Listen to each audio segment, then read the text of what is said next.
Alright folks, hello and welcome back to Downstage Gaming. I'm your host Josh, and this is part 17 of our B-Sides Let's Play of The Letter. When we last left off with Mr. Ash, Mr. Gunboy here, we had gone to, we had visited Zack again, had sort of our recovery with him after our fight earlier. We each went our own separate ways to try to kind of figure this thing out. We went to go do the BRC heist like we did on our first playthrough, except this time without Isabella. Luckily, we did run into Seb again, but here we are continuing that, and I feel like I'm still missing a lot of things here. I feel like that line summarizes sort of generally where I'm at with this game right now. Given how much I've done, I feel like I'm still missing a lot of things here. But it's about time I leave. I've taken too long. I make a short work of creating duplicates out of everything I've deemed important. The pages with the names, addresses, and contact numbers will do. I'll start with the ones who live within the city. Once I've finished, I tuck the duplicates under my arm and bring the originals back to their proper place. With that done, I lock the door behind me, tugging it twice, just to make sure. I always do that too. I have my work cut out for me. It's not like I can ask for backup from the force. Now, on to the next order of business. Removing the evidence of my little excursion in here. Can't have my face plastered on security footage showing me breaking the law, as it were. Gonna have to wipe the data for Seb's access card entries too, so I won't incriminate the poor guy. Same with the records room. The security's also using his standard locking key. Good thing my trusty bobbies are always here for me. My only friends. Without much difficulty, I find myself facing the security monitors.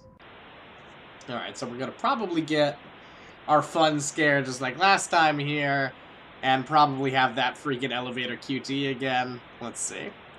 The room's odor hits me first, a sharp, nauseating stench, as if someone has accidentally spilled a gallon of bleach in the room. Gross. When was the last time they opened this place? Ugh, this place smells awful. Jesus, it's worse than the forensics lab on a bad day. This is probably because of a badly botched effort to clean the place up. Even in the dark, I can spy dark stains on the walls. I really don't have the time to try and play, is this ketchup or soda right now? It's blood! But I have this strange gut feeling who the mess might belong to. Are you trying to blame this on my boy Seb? Come on, Ash. As expected, no security personnel mans the office's CCTV controls, and the standalone DVR setup is open for anyone. Normally, I'd have a heap of things to say about this sloppy security setup, but right now their negligence makes the whole task of erasing evidence easier. I will be writing a letter to John later. No fuss, no muss. The next one should be the access card data. Hopefully getting into their computer won't be too much of a hassle. Everything up to now has been smooth sailing. There have been hiccups, I'll give it that, though it does nothing to dampen the good mood I'm in. Once I shift my attention to the machine sitting next to the DVR setup, all of it swiftly evaporates. I'm no computer buff, but I can definitely recognize one more than a decade old. Somebody looking at it makes me feel younger. I have no other choice, however, unless I pull the douche card and leave Seb to whatever trouble he might get into. I don't have the heart for such a thing. Not my boy Seb. Not on my watch. After all, the help the old man has unknowingly lent me tonight. With a heavy sigh, I powered up and mentally prepare myself for a slow slug. Slow, apparently, remains an understatement here. It takes a whole 3 minutes for the thing to start up. The OS hasn't even started loading, and in my boredom, I started inspecting the live feeds and the cams. Only two works. One for the view outside, everything seems to be in order there, and the other for main workspace, where it's a fleeting glimpse, a cursory glance, but the sight of it stops me. The image is a bit blurry, but standing there, right in the middle of the room by one of the cubicles, I can make out the form of a... What the hell is...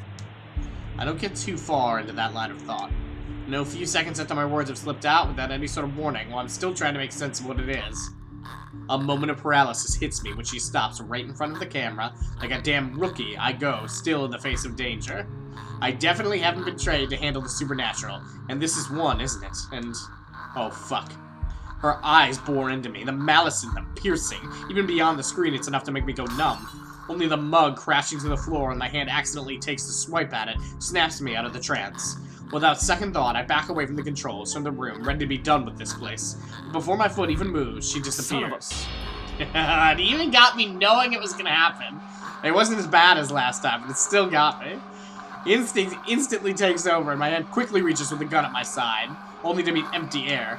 A mistake that cost me a few precious seconds while the paperwork I brought with me threatens to scatter everywhere at the same time.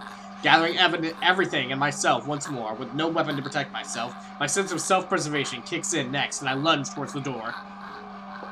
I sprint across the office without daring to look back. As soon as I make it out of the office, I virtually throw myself into the open elevator and slam the button for the ground floor. Why would we use the elevator? A sigh of relief escapes me when the elevator starts its descent. The clicking noise fades off into the distance. Shifting the stack of papers under my arm, I leap back and wait in the attempt to compose myself. Breathe. In and out. In a matter of seconds, the elevator stops and the doors open too. There's a moment's pause while I'm taking in my surroundings. Confusion's understandably there, along with frustration. Are you kidding me? They should just replace this whole thing. I'm quite sure I pressed the ground floor, though. And it's an old building. The elevator always did have problems when I visited in the past. Even Isabella becomes so angry whenever we try to get to her floor, and she'll have to repeatedly smash the button for the elevator to even move. That was always good for a laugh. I wasn't too worried then. Now, in the distance, beyond the light's reach, the noise echoes in my ears, along with a rapid pounding in my chest. Anyone there? I can hear you moving from here. Why are you acting all casual after you've already seen what's here? Show yourself. No response, only the soft sound of something scurrying around the floor and the walls in slow, deliberate movements. Faint, though still audible enough in this hush, until it stops. A moment. And then... This time I'm certain it isn't my imagination. Against my training, my whole body stiffens. Hands stilling mid-press on the button, eyes growing wide while waiting for any sort of movement from further back, and ears strained for the source of the sound. Much as I hate to admit it, dread has seeped into every nerve in my body. And the blasted elevator still won't work. This isn't in my fucking training manual. I'm not an elevator guy! Another series of shuffling against the ground, and laughter, and all of a sudden, she's just there. Like a twisted spider, she stares at me, a look of hunger in her eyes and venom in the twisted manner she smiles. A glee she has well earned when I'm a damn fly that has been dropped right under the spider's web. Damn it! Without a warning, she moves, mocking me with each unhurried crawl she takes, knowing I'm at her mercy. Fucking hell, work, you stupid! Oh god, my life is in the hands of a crummy elevator, literally hanging between life and death. I'm not going to die here. Okay, alright, let's prepping myself. Here we go. Not gonna fail it. Here we go. Not in a damn elevator. Okay, alright. 1, 3, 9, 6, 7. 9, 8, 7, 2, 1. 9, 7, 5, 8, 2. 7, 9, 1, 8, 3. Yes, booyah. Alright. That's probably the best QT that they've had, at least that I've seen so far. Because it honestly, the pressure of like seeing it get closer to you really does freak you out, and I think make you prone to mess up. At least that's definitely what happened last time. Or at least that's my excuse. As if a divine power has heard me swearing up a storm in my head, the door closed just as that thing looms near. Soon, the elevator, the blasted thing, is headed up. And this is the most I've been tired my whole damn life. Not during training, when my superior first asked me to drop 100. Not after a stakeout, but after smashing a fucking elevator button repeatedly. I slump to the ground, worn out, but I don't let myself feel relief again. Not until I'm out of here. Still, I find myself letting out a shaky laugh. Fuck, I should have taken the goddamn stairs. Am I right, folks? Huh? Elevator food. Twice I've seen it. Thrice, if I include the party. Unless I'm tripping balls without realizing it, there's no doubt in my mind this is actually happening. I don't want to believe it, but with the truth staring at me in the face, it'd be stupidity to deny the reality of the matter. As soon as the lift hits the ground floor, I hightail it out of the building. Seb's sound asleep when I pass by his station. However, in the face of what I've seen, everything I've faced tonight, I really can't care less who will see me on the way out. We should warn Seb. Like, Seb, you're in danger. Get out of there. Alright. The sooner I get away from this place, the farther, the better. I'm just not sure if this also means being safe. She almost got me, damn it! The fucking thing almost had me! Shit, it was only by luck I managed to get the fucking elevator unstuck. Had the blasted thing not worked in the last second, I need some air. Fresh, breathable air that doesn't stink like death and gore all at once.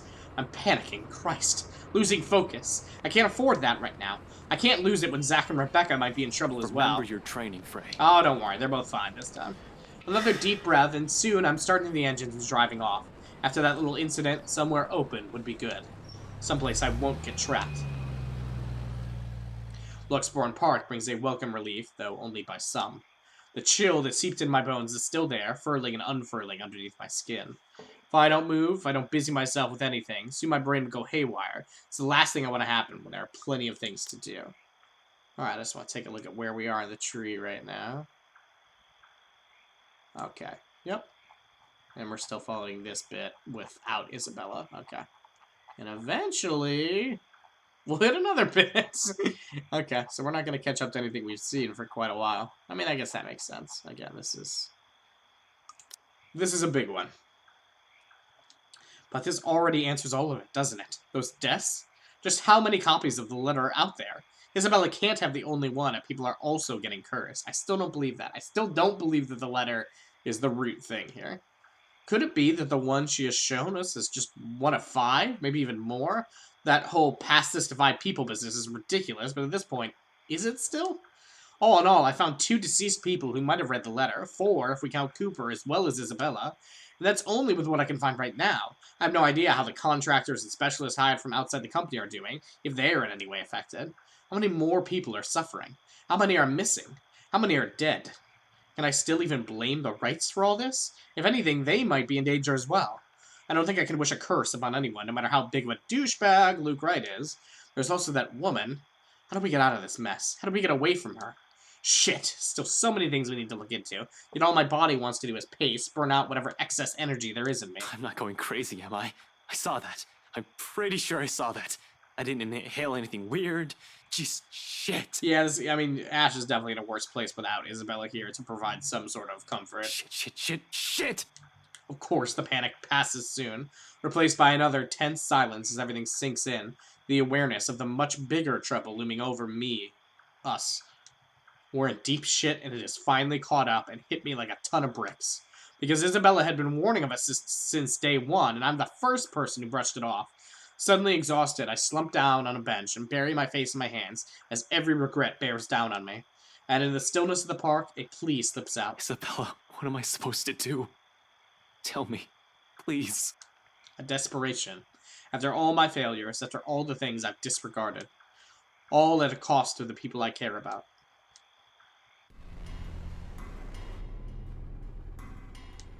Darkness blurs the edges of my vision. Black tendrils twist and coil around my limbs. Oh, that's a bit of a premonition. Soft footfalls echo from the far distance, scurrying, scampering, moving in an odd rhythm with the sharp, piercing notes of her laughter. A scream threatens to burst, but my throat closes off. Ever so slowly, a chill seeps into every nerve in my body, washing away every sensation in me apart from one. There is only fear.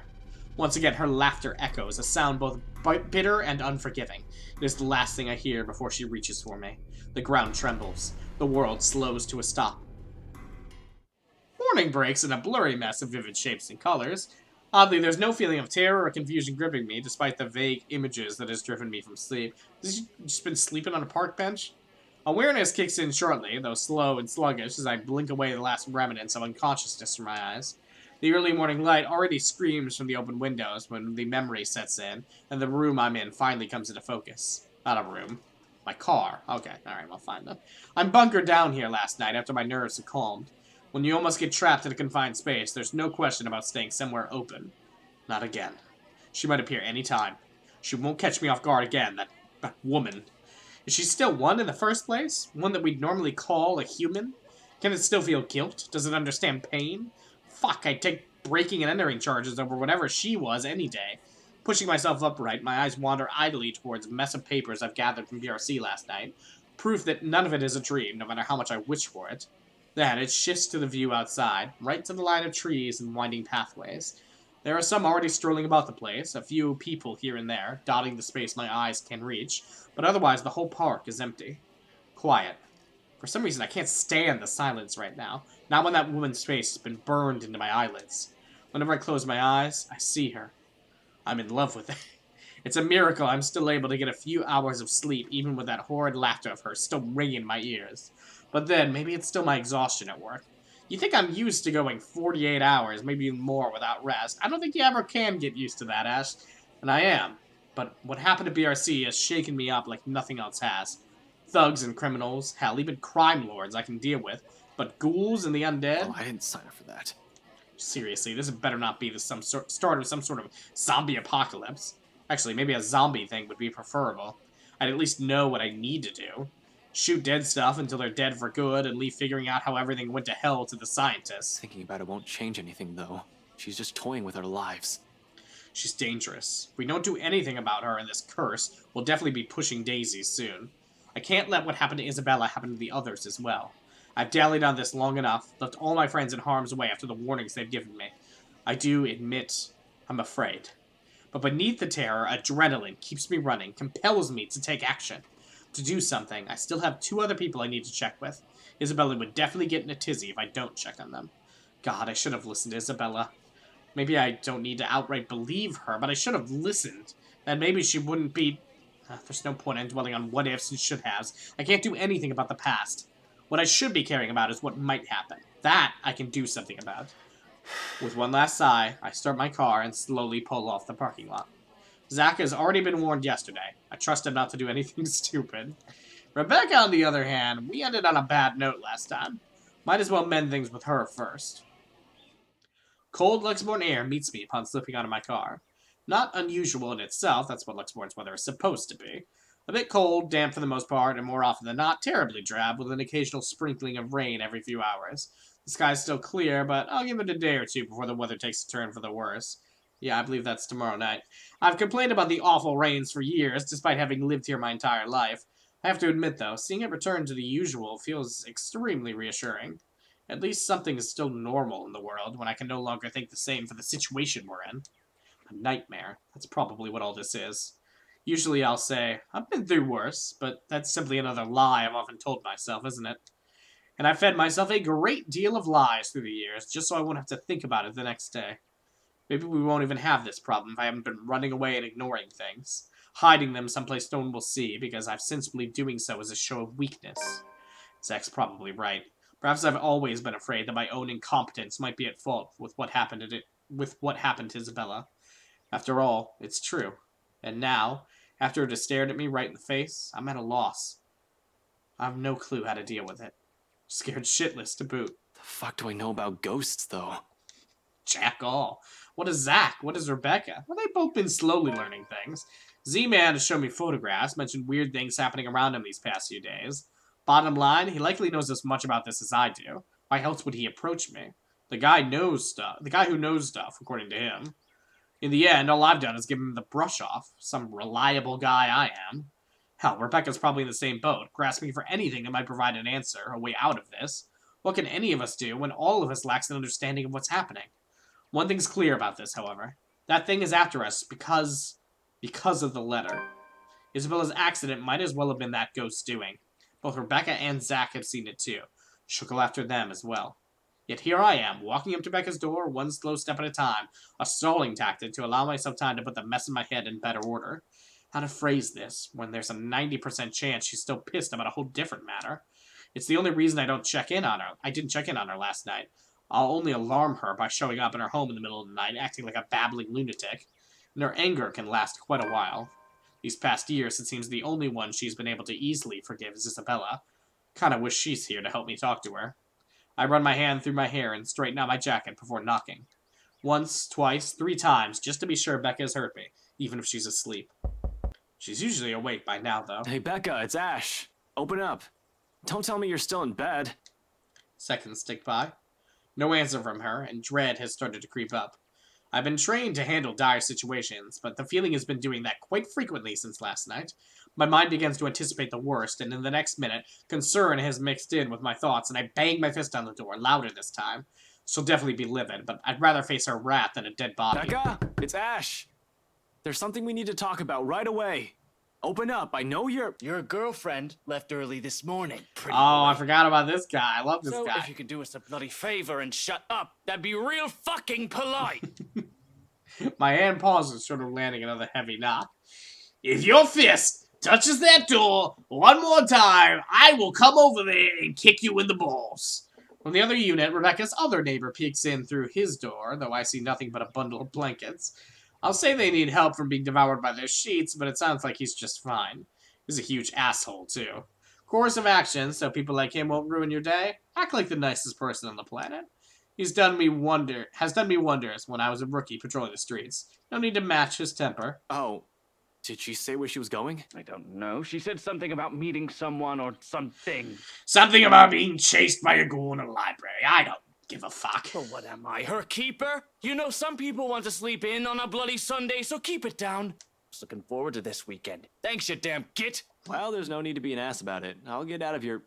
He slams his door shut without warning, but not before muttering a string of very colorful words with me. Probably thinks I won't hear him inside the four walls of his apartment. Jerk. And at the end of it, a sigh. So Rebecca's not here. Must have missed her by an hour or so, but at least she's not alone. She should be safe, in theory. More so if the person she's meeting with is who I'm thinking. Nevertheless, I still can't help but worry. It's an easy thing, continuing down increasingly darker lines of thought. To act brashly, to find out where she is and go straight there, without deliberating on my actions first. There's Zach to boot. Rebecca's not alone, but I can't say the same for the big guy. A simple phone call to both of them should do the trick. It'll ease my nerves at any rate. It's better than rushing over to Zach's place, or assuming Rebecca's whereabouts and finding out they're not where I've guessed they should be. Assuming the worst will come next, which I'd rather avoid this early. Any other reason, I won't bother them, but the emergency begs for urgency. This is one, right? Even if it isn't, anxiety from concern dulls judgment. Something I most certainly can't afford to lose at any given time, especially right now. Any means to calm it will do wonders for the muddled mess my mind is already in. Pulling up my phone, I thumb through the screen until it ends up with a group with only Zach's, Rebecca's, and Isabella's numbers listed. Yeah, I'm still wondering who Abigail is. And why is it not in alphabetical order? Other people will probably say I keep too few friends when they chance on this. To some extent, it's true. I can easily name about 100 people I've been acquainted with throughout the years. Alright, Mr. Popular. Colleagues, blockmates from uni, neighbors, those sorts of people. They all come and go. But these three have chosen to stay for some reason, without wanting or asking for anything. Unlike the others, none has Zach's kindness, Rebecca's patience, nor the sincerity in Isabella's eyes. One day, these guys are just there. The next thing I know, I'm being with them and next thing I know, being with them eases it. That heavy, somber feeling lingering the air when you stand alone in your apartment, or something as simple as spending your day off without anyone. I'll say it's loneliness, but this carries much more depth than that. If I can help it, I don't want to lose the rest of them to some stupid curse. I've already come too close to losing one. A phone call may be the least comforting thing at the moment. Honestly, I prefer being in the same room with them right now, but I'll take what I can get. Becca first. She'll get angry at me for worrying about her. She isn't some helpless damsel in distress, after all. She isn't the shy girl I knew when we were children. We were already far from the people we were back then, but that's more than enough reason to check in on her. I don't have to imagine her taking anything head-on. She'll do it instead of asking for help when she needs it. I don't care if she gets mad at me, if only to know that she's fine.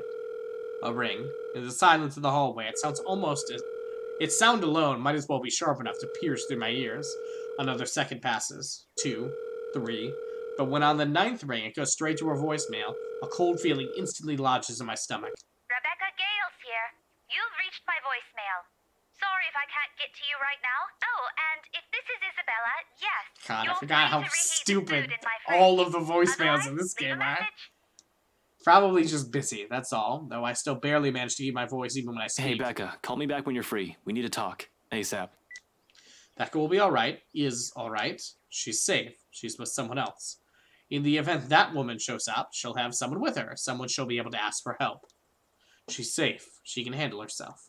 She'll take the front door. She won't go upstairs like an idiot.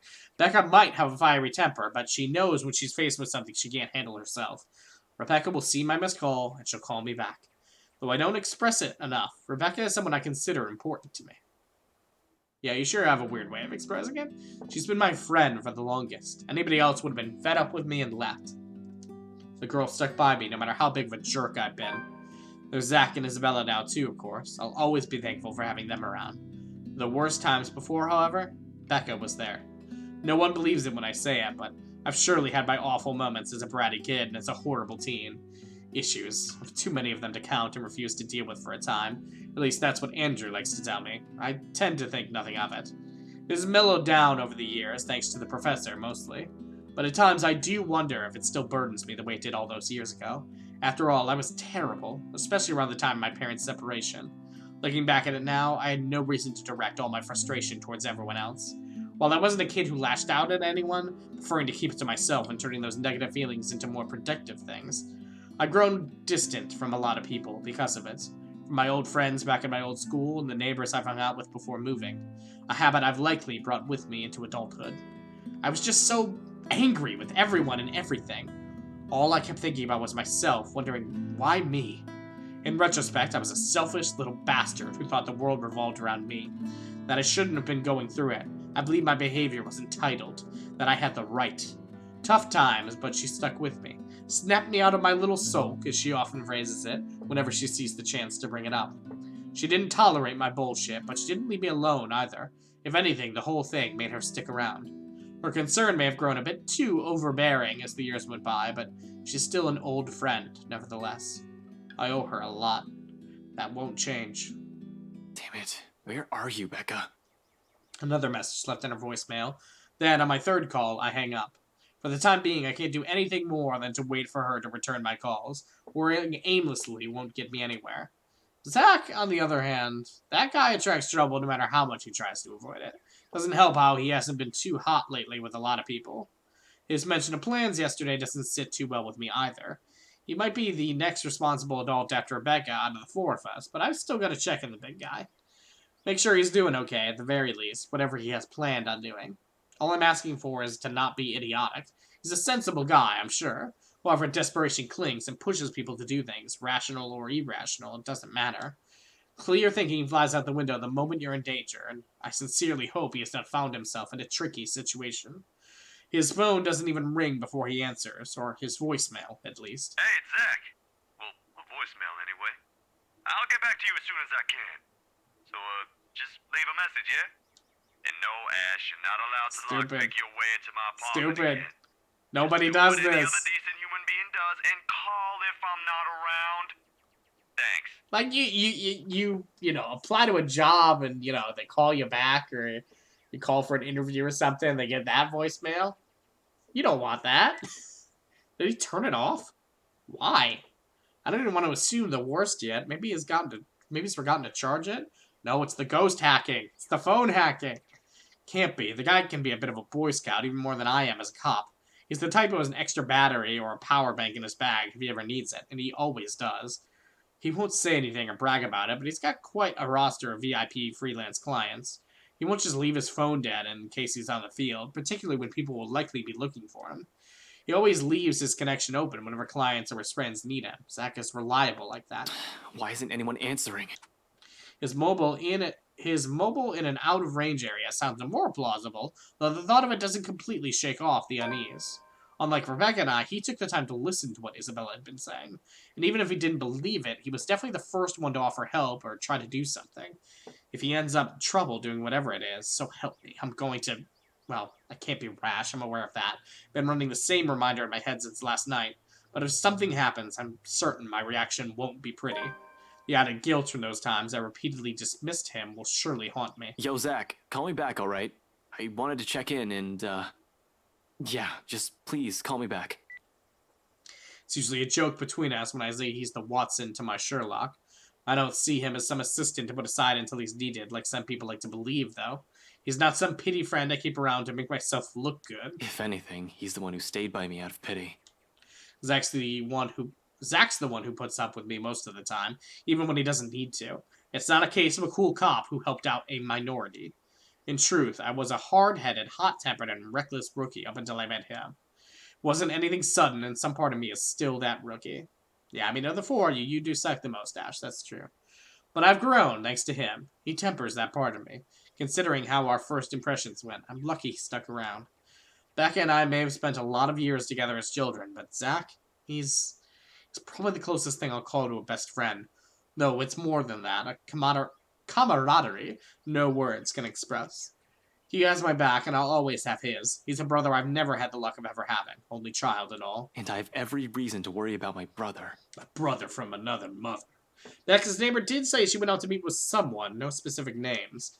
If I'm wrong and she's not with Professor Clark, then maybe it's with Zach. They've never been close, but it's not the kind of awkward friendship where meeting together remains out of the question. Regardless, I continue dialing for his phone another 3 times like I've done with Becca's. In the end, after the third attempt with no answering, I stop and move to cut the call with a ragged exhale. Waiting game it is then. I've been trained for those. Hell, I'm used to them. Just not when it comes to people I'm close to. Much as I keep reminding myself to maintain a level head, it's a whole different matter when it's someone you know. It's only an accident, but what happened to Isabella has proven that. Personal feelings will likely get involved at some point. It's starting now, actually. With the anxious strings coiling and uncoiling, causing a racket inside my stomach. And that's exactly when the line finally connects. Before he even speaks, my question has already slipped out, including every pent-up worry and tension in my body. Where are you? The line's choppy, though I can still make out the words he's saying. Nothing to worry about then. He's just someplace where network coverage is shitty. Can't imagine where at this time of the morning, though. Did he go out for a jog? What was that, Ash? Could you repeat that? Signal shitty here. I asked, where are you? Hell, Zach, I've been calling your number for a good 20 minutes now. What kind of shithole did you get into? I meant that to sound as friendly as possible and failed miserably. To keep things light, at least. Instead, only the frustration shows in my tone. Good morning to you, too. I should be asking you that question. I've been looking all over the mansion for you. I thought you'd be... What mansion? Do I really need to answer that? Why are you even... Please don't tell me that's his plan? A morning visit to the mansion where Luke Wright is? Of all the pig-headed things to do right now, it's the best thing he can come up with, breaking and entering? I've got plenty of reasons. Granted, I'll have that plan tomorrow, but I got plenty of reasons to rail at him right now. Although no matter how much I want to give him a piece of my mind, unfortunately it's not the time. No. No, wait. Just get your ass to Isabella's place and hurry. He pauses a moment, a second of indecision while he seems to contemplate his options. How urgent is this? In truth, the question, the hesitance, and the indecision in his voice has caught me completely off guard, and understanding dawns on me. His decision to go there isn't one born of a stupid impulse. He must have found something. However, no matter how urgent it is, he still shouldn't have gone there, alone at that. Despite myself, in that split second of comprehension, I allow it to show a weakness. A simple request brimming with every unease and disquiet causing turmoil within me since last night. It bears a selfish hope that he'll understand, even through the unstable signal, that whatever's keeping him there, he'll be willing to set it aside for now. Pressing enough for you to stop asking questions and get yourself here. Please, Zach. Silence fills the other end of the line again. For a long moment, I assume he won't heed it, and I'll have to drive there myself just to drag him away from whatever danger he's skirting. Thankfully, he agrees. I'll be there in a few. An hour or two tops. Thanks. I'll see you. Relief washes over me as soon as the call ends. Let's take a look at what we got. Phones. Okay, Rebecca's. Okay, yep. So we're getting close. Okay, all right. Normally, I don't let myself a moment of respite in times like this. Gotta stay alert. Rebecca's still out there, has yet to return any of my messages, but for the moment, I relish in it. This is probably the first time I've permitted myself to do so since last night. Even the muscles in my shoulder have been complaining from all the tension I've taken on. It still annoys me that all I can do right now is grit my teeth and trudge back to Isabella's apartment. Useless. That's what I am in the face of this. A mad dash around Luxembourg and Ansem isn't going to help things. It's not like I'll simply stumble across them on the side of the road during a drive. The city's too big a place for one person to go searching for only two people. That'd be like finding a needle in a haystack. With one last frustrated glance towards the open skies, I prepare myself for the long wait. Might have already grown used to this, but the waiting will always be the hardest part. More so when it's the people you care about, and sure enough, boredom strikes minutes later, followed closely by anxiety. I need to be doing something, but what?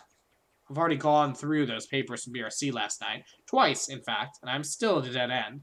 If Rebecca were here... Hell, if only Isabella's here. Unconsciously, my attention drifts towards the closed door of her apartment, and it hits me the second my eyes land on it. A split second of idea. I didn't bother looking into this because all this time I assumed it's an accident. But Cooper died. Isabella most likely received all the files from Renegade Mansion. In fact, she might not need to. They were partners, right? It's no longer a trainee-mentor thing. They both likely have the same copies of the documents. She might still be keeping some in her room. Something she hasn't been able to give us because of the accident. However, immediately after that thought forms, guilt also rears its head. The fact that I'm thinking about breaking into her apartment leaves an uneasy twinge in my stomach. It's wrong. All of it is wrong, inappropriate on so many levels of propriety I adhere to. If she's here, I wouldn't even consider this. Really now. Yeah, I forgot that he had his whole, puritanical thing of seeing Isabella in pajamas last time, so... But if she's here, will she allow it? My gaze swivels back to the door. It's as if the thing's inviting me. One thing's for sure, however. Knowing her, she'll do any possible means if it'll save her friends from this curse. She can be stubborn like that sometimes, and it's enough to harden my resolve. So muttering a silent apology to her and swallowing my guilt, I reach up for my bobby pins and begin to work on the lock. In under a minute, the knob click, and I quietly slip into her apartment. Whatever I am to find at the end of this, I hope it'll point me in the right direction. Alright, but we're going to have to snoop around Isabella's apartment next time and hopefully meet up with Zach. Until then, this has been Downstage Gaming. I've been your host, Josh, and I will catch you all next time.